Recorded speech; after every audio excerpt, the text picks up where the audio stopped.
Hey everyone, so I'm finally making another cocktail video. It has been, I think, really doesn't matter, it's been way too long.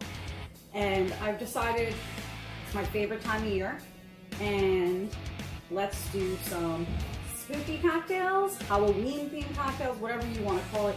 My Halloween is pretty much all the time because even right now you can't see in front of me, but in my living room I have like every horror themed pop doll like over there, and maybe I'll show you guys later. But right now we're going to start out with one of the drinks called the Raven. Now this past weekend I was in Salem, Massachusetts. I was at this distillery that I found called Deacon, Giles Distillery. Check out their website. If you're in Massachusetts and Salem area, definitely go there.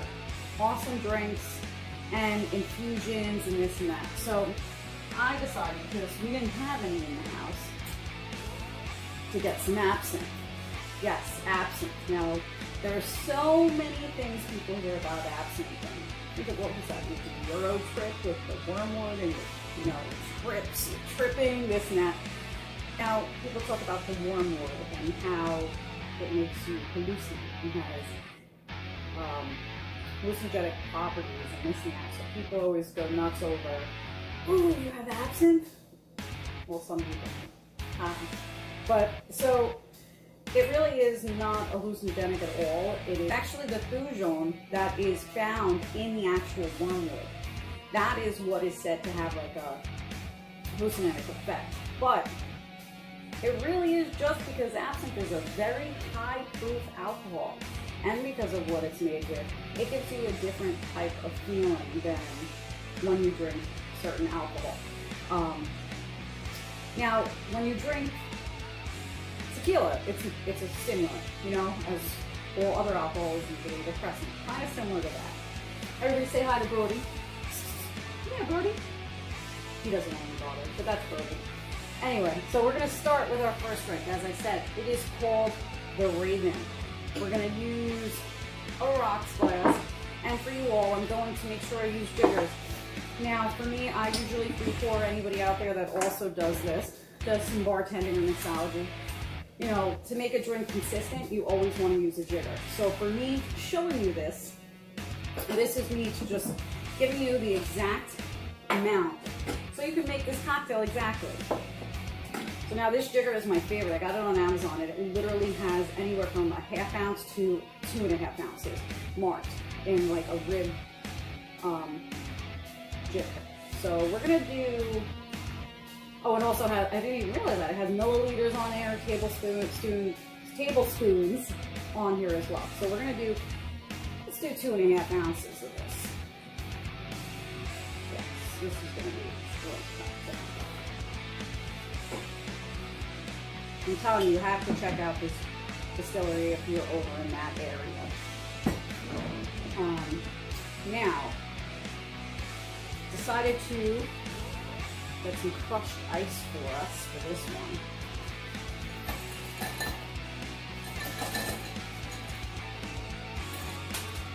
Oopsie. Brody, you can't have any alcohol, man. See? He just wants to be part of what we're doing, I think. Alright, so now we got our ice ready. As always, I'm making a mess. I mean, I feel like we've noticed that in the last video too, but few videos. Even though it was like 10 years ago. Yeah, I've been trying to make a new video, but besides everything with this pandemic, now we're actually trying to make life back to normal, so work has prevented me from being here to make these videos for you. Next up, we're going to try a very odd ingredient that I've been seeing very common in the mixology world. We're going to use beet juice. Yes, beet juice. It's a little sweet. It has kind of like, it's a vegetable, so it has that root taste. But with the other ingredients we're using, you're going to notice that this has a slight taste dynamic, and it's also really going to be for the color. And that's the one thing I feel like with these Halloween themed cocktails, we want them to be fun. We want them to be out there. So that's, at least for me. Now with this, I'm going to use about an ounce. Now I'm putting all of this into my shaker with ice. So you see here. And lastly, now there's two variations you can do with this. I was gifted this Belvoir, I guess that's what it's, the fruit forms. I've seen these before. Sometimes in Whole Foods, certain places, you could find these elderflower concoctions. This one's a lemonade, so I'm going to use an elderflower lemonade with this. Now, if you do not have elderflower lemonade, there's always elderflower syrup. There's always elderflower liqueur, as most of us know, as Saint Germain. So you could use those and use fresh lemon juice. Now, I'm using this because I have it. Why not take advantage of this fun little lemonade that I have? But this is definitely something that you can make on your own by doing what I mentioned. So, once again, we'll do an ounce of this too. Now, I may add a little bit more after we shake into the actual glass. So now, we're going to shake it up.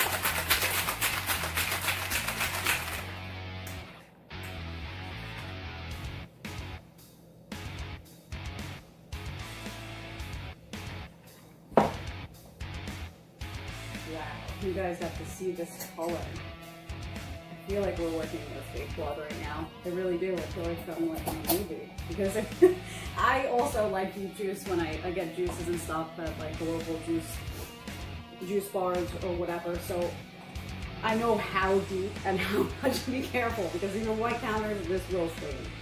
Now, over my crushed ice. Look at that.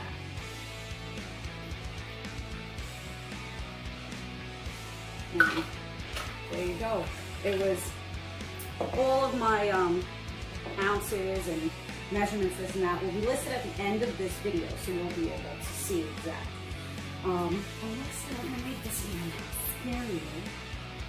Spit here. For a little fun garnish, as well as you could add a twist. See if I can get it to stay. And here you go, guys. Here is the Raven.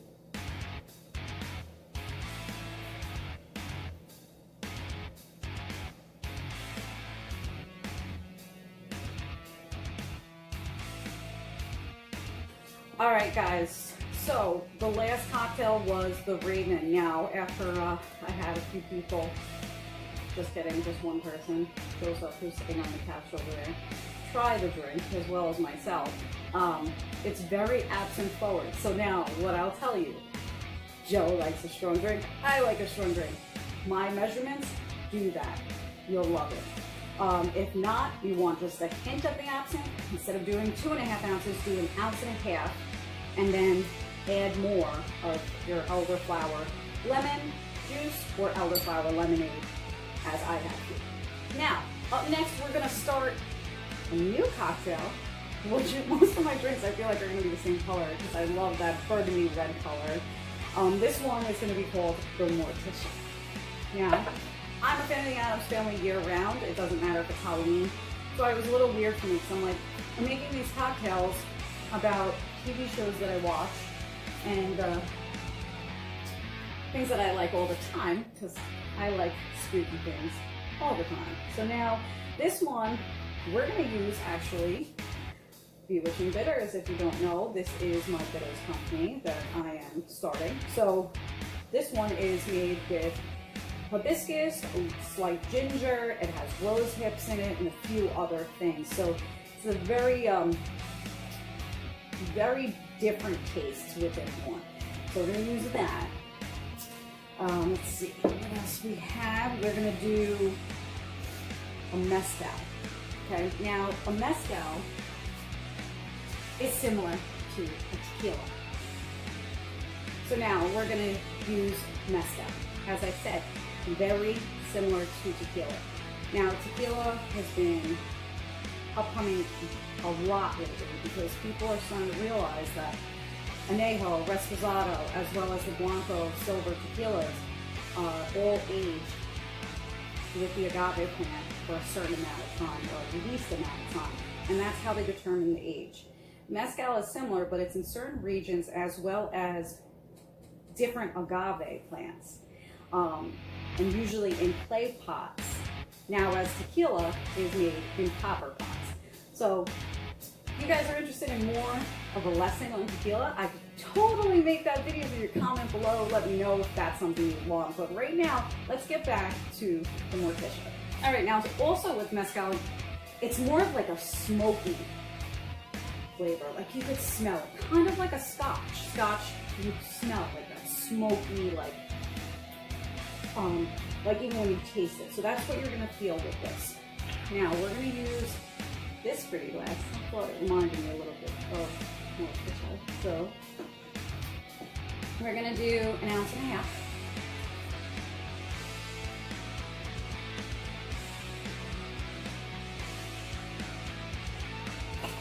I have ice in here already. We're gonna use 4 dashes of this bitters. Now all these cocktails are, you know, my creations, just playing around and making tasty fun things. These things all can be modified based on your taste. A little more booze, a little less booze, more bitters, you know what I mean. So this is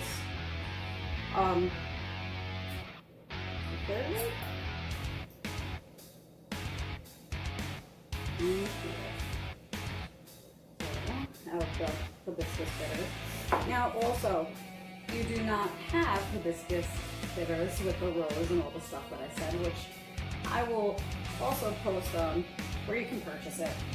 But if you're interested in using a syrup, you can also do a hibiscus syrup. So like I'm gonna just put a dash, like why not? But a hibiscus syrup, you can get dried hibiscus and sugar and water and make your own syrup. If you've never done it with anything before, like making your own flavored simple syrups, it is actually a lot of fun to do. So definitely I recommend trying that, especially if you're someone that maybe not even making actual cocktails and making mocktails, even like a flavored lemonade or putting a dash in your seltzer water. Lastly, we're going to use some pomegranate juice. Now, it all depends also on the glass you're using too. So here, we're gonna do about, this pomegranate juice. I'm gonna do 1 ounce.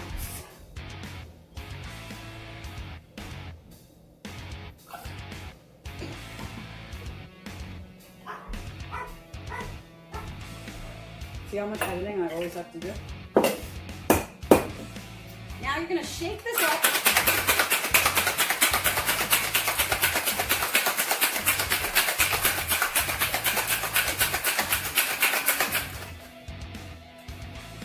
All right.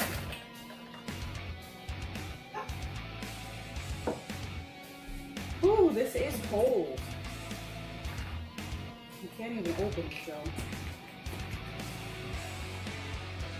This is the part where I zoomed through. All right, now for this one, I am going to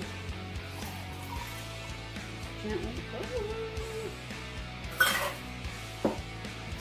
There we go again, making a mess.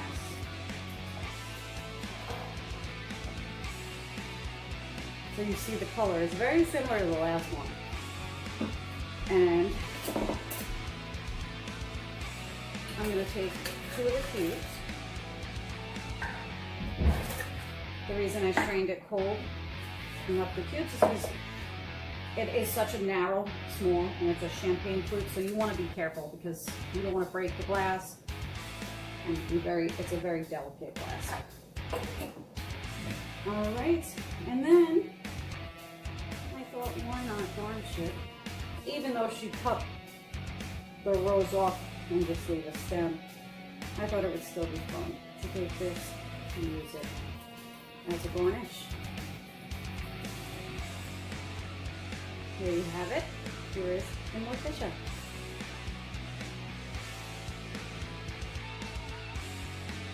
Up next, we're going to attempt this one.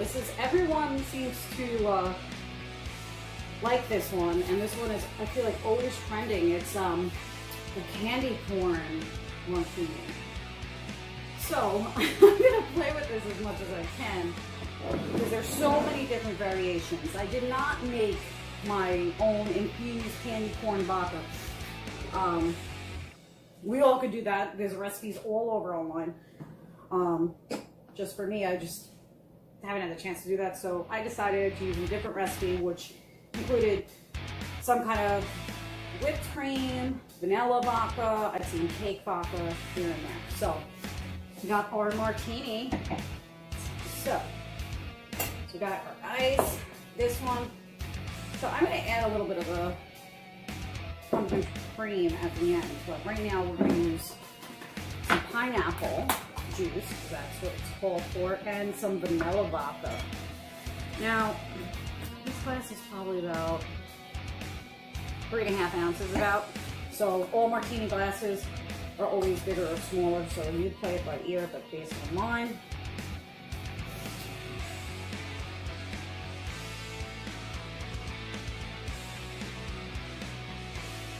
Two ounces of pineapple juice. Now we're going to use this vanilla vodka. Not my favorite absolute, but the vanilla vodka for a mixed drink, definitely something different. It actually smells pretty good. Some of the flavors aren't good. We'll do an ounce and a half, whatever, but right now I'll do that.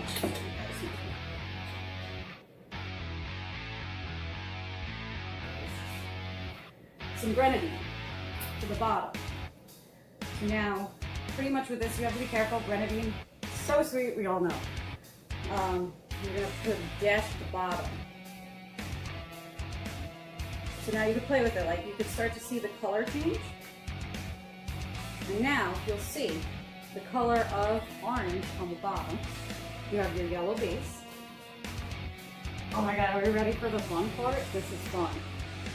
You get your whipped candy corns. You know, I totally want to start the trend on the bottom of this. How many people hate candy corn? Because a lot of people hate candy corn. Now, this is not going to even taste like candy corn. It's going to be sweet. It's going to just taste like vanilla and pineapple juice and taste like just really awesome candy. And also think about it, with whipped cream on top. Very dessert. And now, pretty much you're just going to play around and add your candy corn for garnish. There you go. My version that I took from Feud. I think this was similar on My Spruce Eats. You can check it out online. But this was the easiest one I saw. But still, it's going to taste good, and you don't have to do all that work infusing candy corn, especially if you're not a candy corn fan of the actual candy.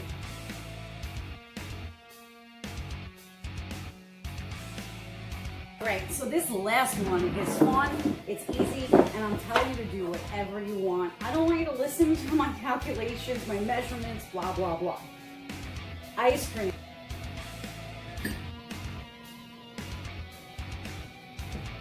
Put as much ice cream as you want. I'm going to use, I got some Molly's pumpkin spice. See, I'm using a big mug, so we're going to use some vanilla vodka. All right, and now we have one last ingredient. We're going to take some cream soda, tap it on tap.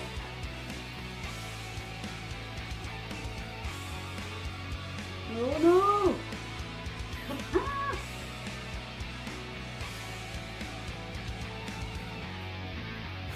Now, with this, you have a spooky pumpkin soda float. Easy. All you need to do is put as much booze as you want. I use pumpkin, and I put vanilla ice cream. I try to be a little health conscious, even though all the sugar in the pumpkin. So I did use diet soda. But whatever, literally floats your boat. Joe hates me on the couch right now, but it could be fun too. Look, let's put like a spider in here. There you go.